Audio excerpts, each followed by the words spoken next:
കേരളത്തിൽ LDF-നും സർക്കാരിനും ഒരു തരത്തിലുള്ള സംശയവുമില്ലാത്ത ശക്തമായ നിലപാട്.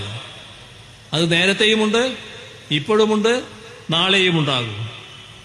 ഇവിടെ പൗരത്വ നിയമ ഭേദഗതി മുസ്ലിങ്ങളെ രണ്ടാം തരം പൗരരാക്കലാണ്.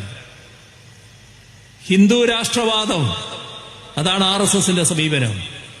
അതിന് ആ അജണ്ടയുടെ ഭാഗമായാണ് ഈ നടപടികളെല്ലാം സ്വീകരിച്ചു വരുന്നത്. ഇവിടെ ഒരു കാര്യം കൂടി നാം ഓർക്കണം. ഇത് 2024, അടുത്ത വർഷം 2025. ആ 2025-ന് RSSനെ സംബന്ധിച്ചിടത്തോളം വളരെ പ്രാധാന്യമുണ്ട്. RSS ജന്മം കൊണ്ടിട്ട് 100 വർഷം തികയുന്നു.